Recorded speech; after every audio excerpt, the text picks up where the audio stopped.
ஆன்மீக அன்பர்கள் அனைவருக்கும் நமஸ்காரம். இது உங்கள் ஹரேராம் கிருஷ்ணா சேனல். நான் உங்கள் சிவகாம சுந்தரி. இன்னைக்கு நம்ம சேனலில் நம்மாழ்வார் பற்றி பார்க்க போகிறோம். அதாவது கோயில் அப்படின்னு சொன்னாலே வைணவத்தில் திருவரங்கம் ஸ்ரீரங்கத்தை தான் சொல்லுவாங்க. ஆழ்வார் அப்படின்னாலே நம்மாழ்வார் தான். அந்த அளவுக்கு நம்மாழ்வார் மிகவும் சிறப்பு வாய்ந்தவர். வைணவத்தை பரப்பிய பெருந்தகை. வைணவ நெறியை பின்பற்றிய பக்தியில் சிறந்து விளங்கிய 12 ஆழ்வார்களுள்ள 5வது ஆழ்வார் நம்மாழ்வார். இவருடைய இயற்பெயர் மாறன் சடகோபன். இவர் தூத்துக்குடி மாவட்டத்தில் ஆழ்வார் திருநகரி, அதாவது திருக்குறுகூர் அப்படின்ற ஊரில் பிறந்தவர். வைகாசி விசாகத்தன்னைக்கு பிறந்தார். களி பிறந்து 43வது நாளில் பிறந்தவர் இவர். நம்மாழ்வாரினுடைய பெற்றோர்கள் அப்படின்னு எடுத்துக்கிட்டா மாறன் காரி உடையநங்கை. இவங்க திருமணமான பிறகு திருக்குறுங்குடி தல பெருமான் கிட்ட போய் புத்திர பேர் அருளுமாறு வேண்டிக்கிட்டாங்க. குறுங்குடி நம்பி அவர்களுடைய கனவில் தோன்றி தாமே மகனாக பிறக்கப் போவதாக கூறி அருளினார். பிறந்த நாள் முதல் மானுட குழந்தை போல அன்னையிடம் பால் அருந்தாமல் இருந்தவர் தான் நம்மாழ்வார். அதாவது முத்தனைய முறுவல் செய்து மூக்குறிஞ்சி முளை உண்ணாதே இருந்த குழந்தையினுடைய இந்த விசித்திரமான நிலை கண்டு மனம் கலங்கிய பெற்றோர்கள் குறுகூரில் எழுந்தருளி இருக்கும் ஆதிபிரான் சந்நிதி முன்பு தன் குழந்தையை வைத்து வேண்டிக்கிட்டாங்க. உலக இயல்புக்கு மாறாக இருந்ததால இவருக்கு மாறன் அப்படின்னு பெயர் வச்சாங்க. அக்கோயில் இருக்கக்கூடிய திருப்புலி மரத்தடியில் பொன்னாலான தொட்டிலில் இவரை கிடத்தினாங்க. எங்கள் குடிக்கு அரசே அப்படின்னு விசேஷ பக்தி செய்தாங்க இந்த குழந்தைய. மாறன் புளிய மரத்தடியில் 16 ஆண்டு காலம் கண் திறக்காமல் எதுவும் பேசாமல் எந்த சலனமும் இல்லாமல் இருந்தார். வடதிசை யாத்திரை மேற்கொண்டிருந்தாரு மதுரகவி அப்படிங்கிற ஆழ்வார். மதுரகவி ஆழ்வாரும் 12 ஆழ்வார்கள்ல ஒருவர். அவர் இவரை விட வயதில் மூத்தவராக இருந்தாலும் வடதிசை நோக்கி தன்னுடைய யாத்திரை மேற்கொண்டிருக்கும் போது அயோத்தியில இருக்கும் பொழுது தென் திசையில் ஒரு ஒளியை கண்டு அந்த திசையை நோக்கி பயணித்தார். மாறனிடமிருந்துதான் அந்த ஒளி வருதுன்னு அறிந்து அவரை தரிசிக்க சென்ற போது அவர் எந்த சலனமும் இல்லாமல் ஞான மார்க்கத்தில் இருந்தார்.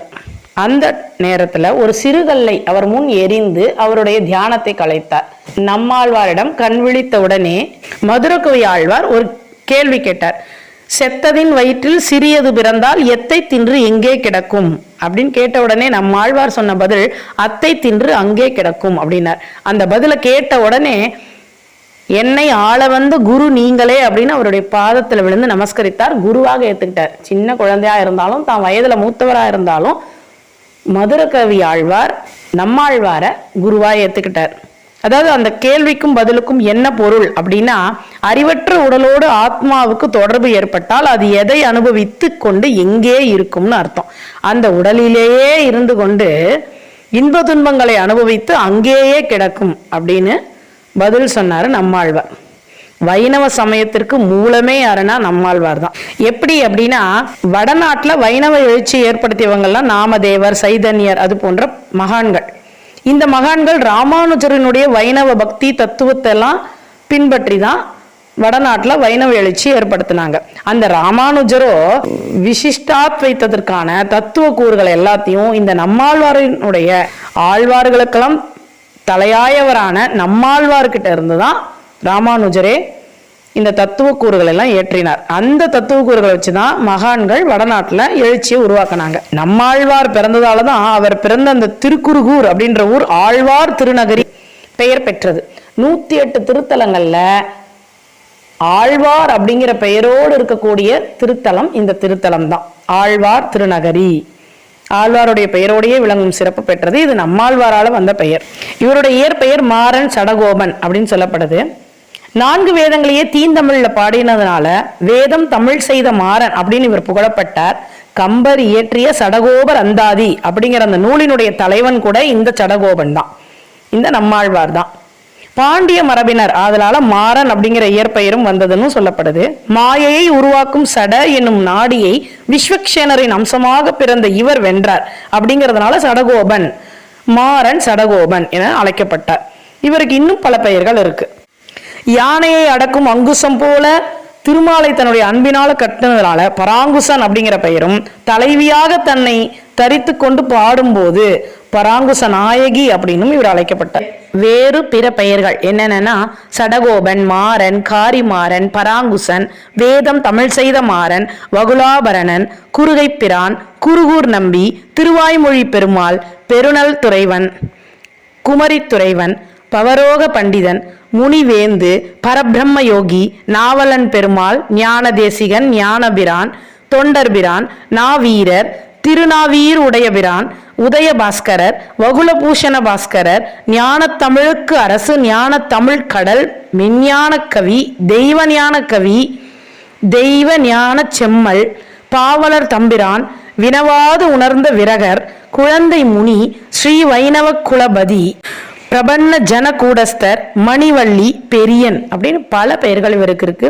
இவர் இயற்றிய நூல்கள் அப்படின்னு பார்த்தா திருவிருத்தம் 100 பாசுரங்களை கொண்டது, திருவாசிரியம் 8 பாசுரங்கள், பெரிய திருவந்தாதி 87 பாசுரங்கள், திருவாய்மொழி 1102 பாசுரங்கள். எல்லா பாசுரங்களும் சேர்ந்து மொத்தம் 1296 பாசுரங்களை இவர் இயற்றியுள்ளார். 4 வேதங்களினுடைய சாரம் அப்படின்னு இந்த பாசுரங்கள் புகழப்படுகிறது, போற்றப்படுகிறது. நம்மாழ்வாரை போற்றி வணங்கி பக்தியோடு மதுரகவி ஆழ்வார் இயற்றிய நூல்தான் கன்னி நுண் சிறு தாம்பு.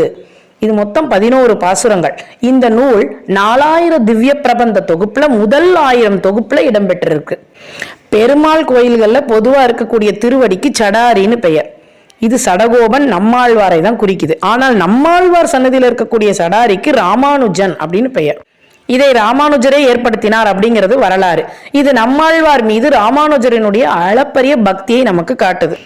ஸ்ரீமன் நாராயணன் தன்னுடைய பிராட்டியோடு பெரிய திருவடியாகிய கருடாழ்வார் மீது வந்து ஸ்வரூப ரூபகுண விபூதி சேஷ்டிதங்களை எல்லாம் உபதேசித்தார். அதாவது நம்மாழ்வார நாராயணன் மயர்வர மதிநலம் அருள் பாலித்தார். நம்மாழ்வார் ஓதாது உணர்ந்தவர். நம்மாழ்வார் மறைவுக்கு பிறகு பூத உடலானது திருப்புலியின் அடியில சமாதி செய்யப்பட்டு அவருக்கு விக்கிரகம் செய்து சந்நிதி உண்டாக்கி விழாக்கள் எடுத்து மதுரகவி நம்மாழ்வாரை சிறப்பித்தார். நம்மாழ்வார் 36 திவ்ய தேசங்களை பற்றி பாடியிருக்கார். இவர் இருந்த அந்த திருப்புலிக்கு அடியில அம்மரத்தை சுற்றியுள்ள சுவர்ல 36 திவ்ய தேச பெருமாள்களுடைய திருவுருவங்கள் பொறிக்கப்பட்டுள்ளன. எல்லா திருக்கோயில்களிலும் வணங்கிய கைகளோடு இருப்பார் நம்மாழ்வார். ஆனா ஆழ்வார் திருநகரில் இருக்கக்கூடிய சிலையானது சின்முத்திரையோடு ஞானோபதேசம் செய்யும் திருக்கோலத்துல வீற்றிருப்பார். திருப்புலி, இங்க இருக்கக்கூடிய இந்த திருப்புலி காய்த்தாலும் பழுக்காமல் பிஞ்சிலேயே உதிர்ந்து விடும். இதன் இலைகள் இரவில் குவிவது கிடையாது. அதனால இதுக்கு பேர் தூங்குறது இல்லைன்றதுனால உறங்கா புலி அப்படின்னு பெயர் உண்டு இந்த திருப்புலிக்கு.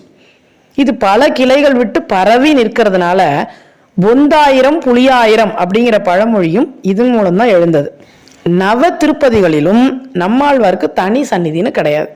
இந்த சேத்திரத்துக்கு பஞ்சச்சேத்திரம் அப்படின்னு ஒரு புகழ் பெயர் இருக்கு. பஞ்சனா 5. ஏன் அந்த மாதிரி ஒரு பெயர் அப்படின்னா, பிரளய காலம் முடிந்த பின் முதலில் தோன்றியதுனால இதுக்கு ஆதிச்சேத்திரம்னு ஒரு பேர். சால கிராமத்துல மந்தன் அப்படிங்கிற அந்தணன் வேதம் பயிலாம வேதத்தை இன்னும் இழித்து உரைத்தார். அதனால அவர் சாபம் பெற்று மறுபிறவில தாந்தன் என்ற இழி பிறவியில பிறந்து குருகூர்ல ஆதிநாதர் கோயில புல் செதுக்கும் பணி புரிந்தார். ஆதிநாதரை தினமும் வழிபட்டார். அவர் வழிபட்டதுனால இது தாந்த சேத்திரம், தாந்தன் வழிபட்டதுனால இது தாந்த சேத்திரம்னு ஒரு பெயர்.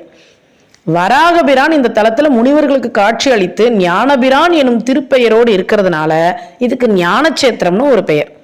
ராமனின் இறுதி காலத்துல யமன் ராமனை சந்திக்க வந்ததுனால லக்ஷ்மணனை காவலுக்கு அனுப்பி யாரு உள்ள வந்தாலும் அனுப்பாதன்னு லக்ஷ்மணனுக்கு ராமன் ஆணையிட்டார். துர்வாச முனிவர் எவ்வளவு சொல்லியும் உள்ள போவேன்னு சொன்னதுனால ராமனும் யமனும் பேசி கொண்டிருந்த வேளையில துர்வாச முனிவர் உள்ள வந்ததுனால தன் ஆணையை மீறிட்டாருன்னு லக்ஷ்மணனுக்கு ராமன் சாபம் விட்டார். புளிய மரமாக போவது லக்ஷ்மணன் வேண்டி கேட்டுக்கிட்டார். அதனால நம்மாழ்வாராக நானே தோன்றுவேன், நீ புளிய மரமா இருக்கிற இடத்துல நம்மாழ்வாராக தோன்றி புளிய மரத்தடியில நான் இருப்பேன் அப்படின்னு சொல்லி வாக்களித்தார் ராமர்.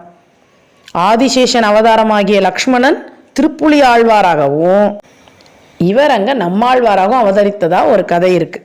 இவர் திருப்புலி ஆழ்வாராக அங்க அவதரித்ததுனால இதுக்கு சேஷசேத்திரம் அப்படின்னு ஒரு பெயர். சங்கன் வழிபட்ட சங்கனித்துறையை உடையதால் இதுக்கு தீர்த்த சேத்திரம் அப்படின்னு ஒரு பெயர். இந்த மாதிரி இந்த சேத்திரங்களுக்கு 5 விதமான பெயர்கள் இருக்கிறதுனால ஒரு சேர இதை பஞ்சச்சேத்திரம் அப்படின்னு நம்ம சிறப்பா சொல்றோம். மார்கழியில மகோத்சவம் நடக்கும் பொழுது நம்மாழ்வாருக்கு சயன திருக்கோலம், ராமானுஜருக்கு நாயகி திருக்கோலம். நம்மாழ்வாருடைய திருவடிக்கு சேவை சாதிப்பது போல ராமானுஜர் அங்கே எழுந்தருள் இருப்பார். இந்த கண்கொள்ளா காட்சி நம்ம இங்கே மட்டும்தான் பார்க்க முடியும். தொடர்ந்து ராப்பத்தில் மார்கழி திருவாதிரையில் ஆழ்வாருக்கும் ராமானுஜருக்கும் ஒரே ஆசனத்தில் திருமஞ்சனம் நடக்கும். அது ஒரு கண்கொள்ளா காட்சி. சித்திரையில் உத்தர நட்சத்திரத்தை இறுதியாக கொண்டு 10 நாள் பெருமாளுக்கும், வைகாசியில் விசாக நட்சத்திரத்தை இறுதி நாளாக கொண்டு 10 நாள் ஆழ்வார்களுக்கும் மகோத்சவம் நடைபெறும். நெல்லையில் நடைபெறக்கூடிய ஆன்மீக பெரும் திருவிழாக்கள்ல ஆழ்வார் திருநகரி வைகாசி விசாக பெரும் திருவிழா குறிப்பிடத்தக்க ஒன்று. இங்கே 5வது நாள் உற்சவம், இந்த 10 நாள் 5வது நாள் உற்சவம் மிகவும் சிறப்பு வாய்ந்தது. நவ திருப்பதி பெருமாளும், அதாவது சுற்றி இருக்கக்கூடிய 8 திருப்பதி இதையும் சேர்த்து நவ திருப்பதின்னு சொல்லுவோம். இந்த நவ திருப்பதியில் இருக்கக்கூடிய 9 பெருமாளும் ஆதிநாதர் கோயிலுக்கு முன்னாடி கருட வாகனத்தில் எழுந்தருள்வாங்க. அவர்களுக்கு முன் நம்மாழ்வார் அன்ன வாகனத்தில் எழுந்தருள்வார். அனைவருக்குமே, அனைத்து பெருமாள்களுக்கும் அங்கே திருமஞ்சனம் ஒரு சேர நடக்கும். அது ஒரு கண்கொள்ளா காட்சி. 8வது திருநாள் தவழும் கிருஷ்ணன் கோலம் நம்மாழ்வாருக்கு சாத்தப்பட்டு பிறந்த இடமான அப்பர் கோயிலுக்கு சென்று வருவார். 9ஆம் திருநாள் திருத்தேர் விழா நடக்கும். 10வது திருநாள் தீர்த்தவாரி நடக்கும். இது போல மார்கழி மாதம், சித்திரை மாதம், வைகாசி மாதம் மிகவும் சிறப்பு வாய்ந்த கோலாகலமாக உற்சாகமாக மக்களால் நடத்தப்படக்கூடிய திருவிழாக்கள் நாம் பார்க்க முடியும். பெருமாள் கோயில்களில் சடாரி வைத்துக்கொள்வதே நம்மாழ்வாரினுடைய திருப்பாதம் பொறிக்கப்பட்ட சடாரியை நாம் ஏன் வச்சுக்கிறோம் அப்படின்னா, மறுபிறவி இருக்கக்கூடாதுன்னு இறைவனை வேண்டிக் கொள்றதுக்கு தான். அதை நமக்கு தந்தருளிய நம்மாழ்வாரனுடைய அவர் பிறந்த இந்த வைகாசி விசாகம் திருநாளில் அவரை வணங்கி ஆத்ம ஞானத்தை நமக்கு போதித்த நம்மாழ்வாரின் வழி சென்று அனைவரும் வீடு பேறு அடைய வேண்டும், மறுபிறவி இல்லாத நிலை எய்த வேண்டும்னு வேண்டி, இறைவனை வேண்டி இந்த உரையை முடித்துக்கொள்கிறேன். நன்றி, வணக்கம்.